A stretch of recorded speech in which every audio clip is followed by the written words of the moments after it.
Assalamualaikum warahmatullahi wabarakatuh. Perkenalkan, kami dari kelompok 5 kelas 12-3 akan menjelaskan tentang korelasi linear dan koefisien determinasi dari statistika bivariat.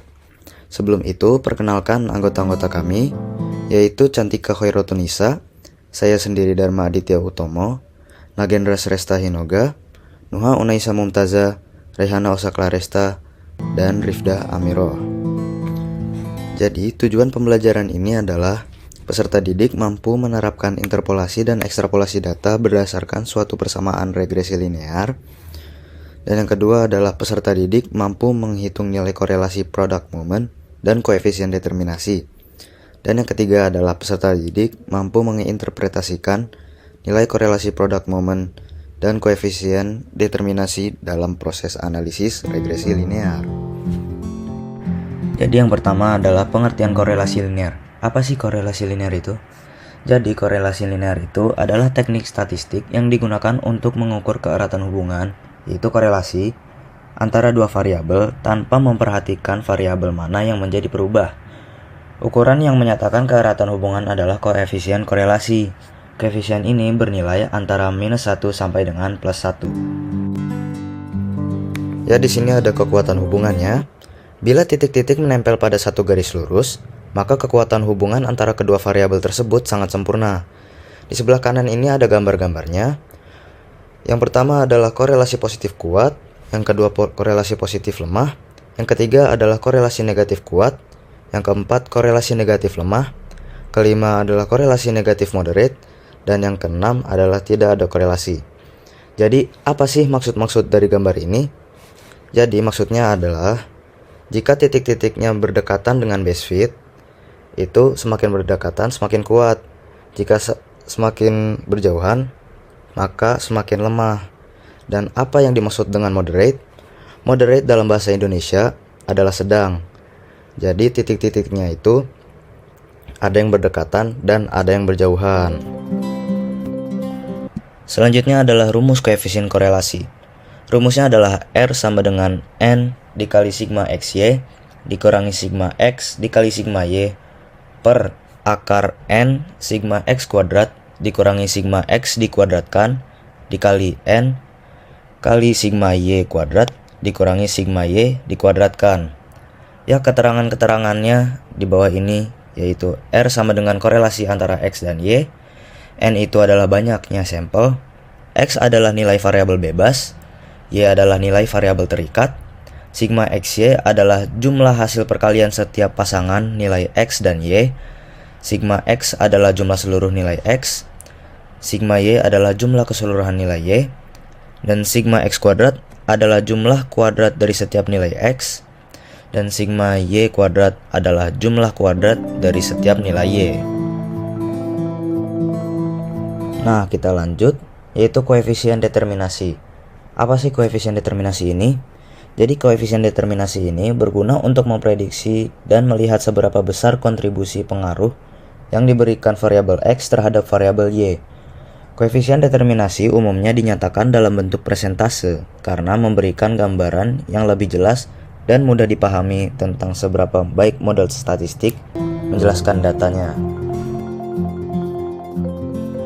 Ya, selanjutnya adalah rumus koefisien determinan, yaitu KD sama dengan R kuadrat dikali 100%.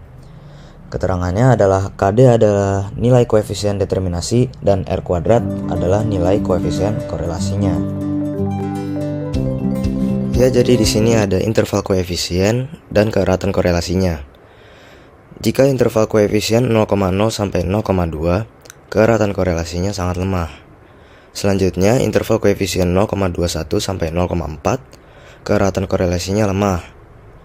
Selanjutnya 0,41 sampai 0,7 interval koefisien, keeratan korelasinya sedang atau moderate.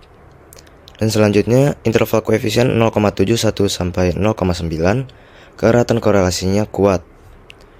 Di bawahnya itu interval koefisien 0,91 sampai 0,99, keeratan korelasinya sangat kuat. Dan yang paling bawah interval koefisiennya 1, keeratan korelasinya korelasi sempurna. Tabel interval koefisien korelasi juga berlaku pada nilai negatif. Contoh, diketahui RXY sama dengan min 0,823. Maka korelasinya adalah korelasi bersifat negatif yang kuat. Selanjutnya adalah diagram pencarnya. Di sini ada contoh diagram pencarnya yang sudah memiliki garis base fit.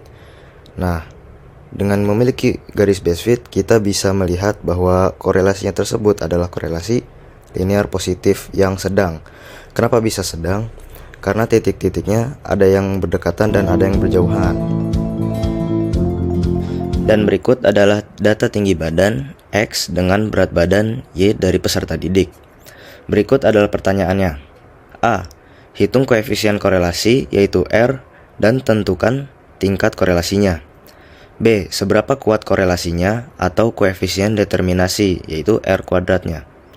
C. Deskripsikan nilai korelasi product moment dan koefisien determinasi hasil penelitian tersebut.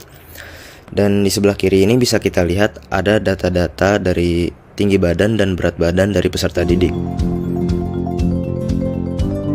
Oke, kita kerjakan yang A, yaitu hitung koefisien korelasi R dan tentukan tingkat korelasinya. Kita masukkan rumusnya. R sama dengan N dikali sigma XY dikurangi sigma X dikali sigma Y per akar N sigma X kuadrat dikurangi sigma X dikuadratkan dikali N dikali sigma Y kuadrat dikurangi sigma Y dikuadratkan. Kita masukkan angka-angkanya dan kita mendapatkan hasilnya yaitu 0,496. Berdasarkan data di antara tinggi badan dengan berat badan peserta didik, terdapat koefisien korelasi sebesar R sama dengan 0,496, sehingga tergolong korelasi positif yang sedang. Dan selanjutnya kita kerjakan yang B, yaitu seberapa kuat korelasinya atau koefisien determinasinya. Kita masukkan rumusnya, yaitu KD sama dengan R kuadrat dikali 100%. Masukkan angka R-nya, yaitu 0,496 kuadrat dikali 100%. Dan kita mendapatkan hasilnya, yaitu 24,6%. Jadi, besar pengaruh tinggi badan dan berat badan peserta didik, yaitu 24,6%. Lalu sisanya yaitu 75,4% ditentukan atau dipengaruhi oleh variabel lain. Oke, berikutnya kita kerjakan yang C, yaitu deskripsikan nilai korelasi product moment dan koefisien determinasi hasil penelitian tersebut. Dan berdasarkan data di antara tinggi badan dengan berat badan peserta didik, terdapat koefisien korelasi sebesar R sama dengan 0,496. Sehingga tergolong korelasi positif yang sedang atau moderate. Dan untuk koefisien determinasi besar, pengaruh tinggi badan dan berat badan peserta didik yaitu 24,6%. Oke, dan itu saja yang bisa kami sampaikan. Semoga bermanfaat dan kurang lebihnya mohon maaf. Wassalamualaikum warahmatullahi wabarakatuh.